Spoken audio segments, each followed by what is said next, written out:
मैं आगे बढ़ने से पहले एक बात बहुत साफ कह देना चाहता हूं कि इस मजमे में अगर 500 रुपए पे बिकने वाले कुछ मुखबिर बैठे हों, हमारी गुफ्तगू को पूरी तरह से रिकॉर्ड कर लें और अपने आकाओं तक पहुंचा दें, क्योंकि हम वो नहीं है कि जो बोलकर कमरे में जाके बंद हो जाए।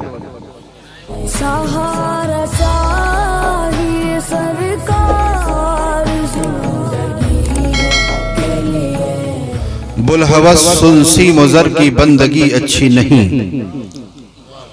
बुलहवस सुनसी मुजर की बंदगी अच्छी नहीं, उनके दर की भीख अच्छी सरवरी अच्छी नहीं, उनके दर की भीख अच्छी सरवरी अच्छी नहीं। सुभान अल्लाह। और उनके दर की भीख छोड़ो सरवरी के वास्ते, उनके दर की भीख छोड़ो सरवरी के वास्ते, उनके दर की भीख अच्छी सरवरी अच्छी नहीं। सुभान अल्लाह सुभान अल्लाह। और ताज को कासा बनाकर कह रहे हैं ताजवर, ताज को कासा बनाकर कह रहे हैं ताजवर, उनके दर की भीख अच्छी सरवरी अच्छी नहीं। बेशक सुभान अल्लाह। और अक्ल चौपायों को दे बैठे हकीम थानवी, अक्ल चौपायों को दे बैठे हकीम थानवी, मैं न कहता था कि सोहबत देव की अच्छी नहीं।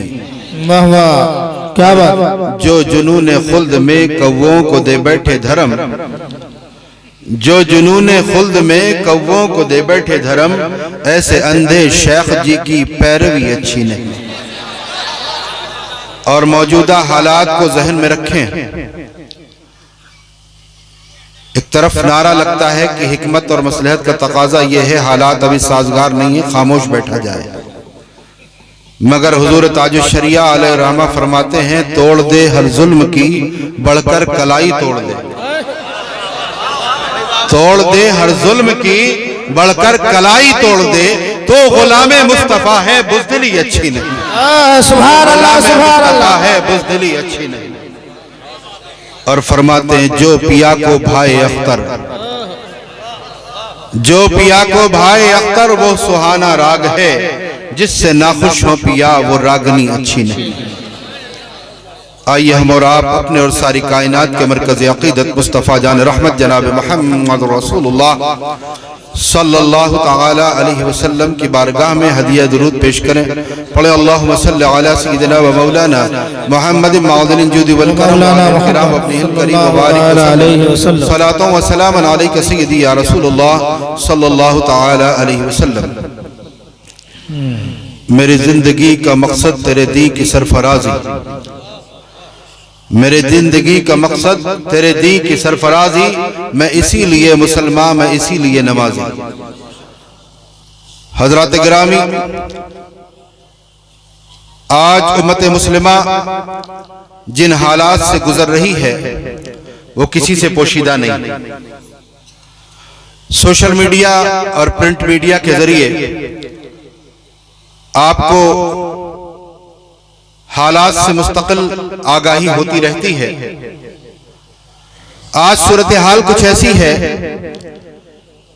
कि हम जब सुबह अपना मोबाइल ऑन करते हैं या अखबार उठाते हैं तो दो चार ऐसे हादसात हमारे सामने नजर आते हैं कि जो कम से कम उस वक्त के लिए हमें परेशान कर देते हैं।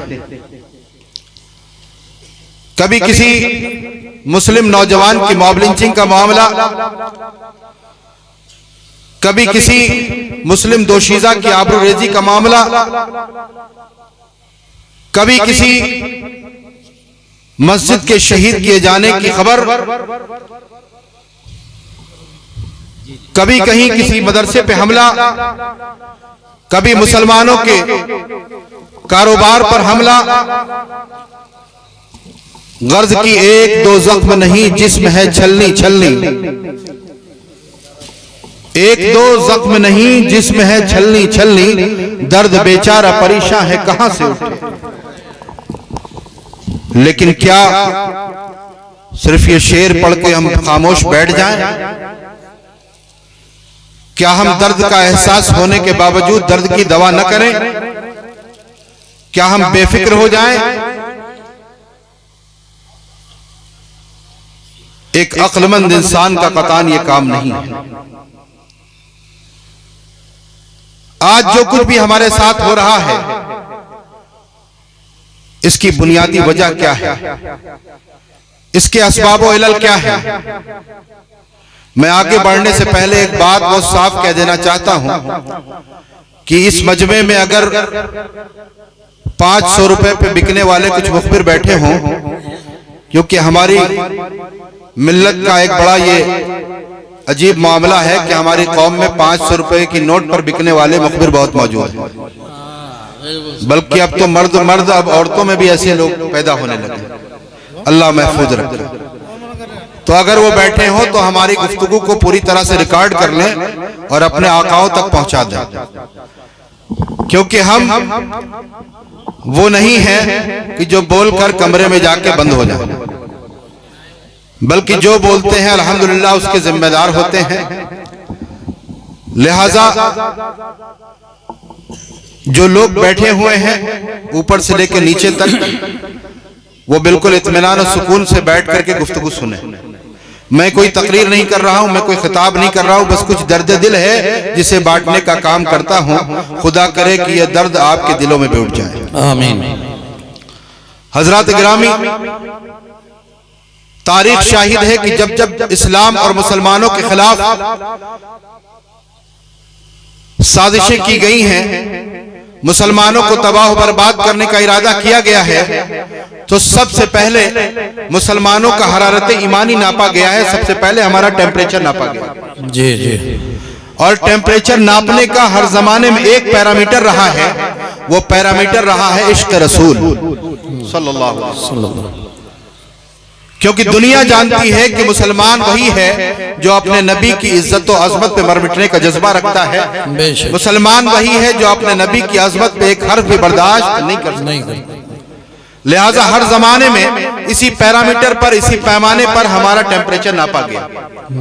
फर्क बस इतना था कि उस जमाने में आज की तरह सोशल मीडिया, प्रिंट मीडिया और इलेक्ट्रॉनिक मीडिया का दौर नहीं था। उस वक्त हमारा टेम्परेचर नापने के लिए किसी चौराहे पर गुस्ताख को खड़ा किया जाता था कि तुम मोहम्मद अरबी सल्लल्लाहु अलैहि वसल्लम की शान में गुस्ताखी करो, माअज़ल्लाह। जब वो बदबख्त गुस्ताखी करता था तो देखते ये थे कि गुजरने वाला मुसलमान क्या करता है। अब देखते ये थे कि मुसलमान जो वहां से गुजरता है वो उसके खिलाफ आवाज उठाता है, एहतजाज करता है, कोई उस पर हमला कर देता है। गर्ज की हर एक मुसलमान अपनी अपनी कैपेसिटी, अपने अपने इस्तिताअत के मुताबिक वो सरापा एहतजाज बन जाता है। जब ये सूरत हाल नजर आती थी तो अगियार कहते थे, दुश्मन कहते थे कि इन पर हमला करने का ये सही मौका नहीं जी, क्योंकि इनके दिलों में इश्क़ रसूल की शमा फरोजा है। जब तक ये शमा जलती रहेगी इनको तबाह बर्बाद नहीं किया जा सकता। उसके बाद वो काम करते थे कि मुसलमानों के दिलों से इश्क़ रसूल कैसे कमजोर किया जाए, कैसे इस शमा को मद्दिम किया जाए या बुझा दिया जाए। और कुछ अरसे के बाद उन्हीं चौराहों पर वो गुस्ताख खड़े किए जाते थे।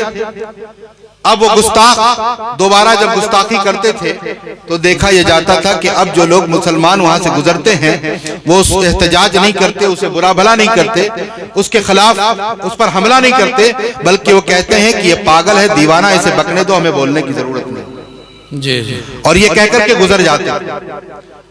जब वो गुजर जाते थे तो कहते थे कि अब इन पर हमला करो, कामयाब हो जाओगे, क्योंकि इनके सीनों में इश्क़ रसालत की जो शमा जल रही थी वो या तो मद्दिम हो चुकी है या बुझ चुकी है। तारीख शाहिद है, उलमा बैठे हैं, स्पेन की सरजमीन पर इसी तरह से हमारा टेम्परेचर नापा जाता रहा और नाप नाप करके हम पर हमले किए जाते रहे। वो स्पेन जहां तकरीबन 800 साल इस्लामी हुकूमत रही, आज उस स्पेन में इस्लाम के नामलेवा नजर नहीं आता।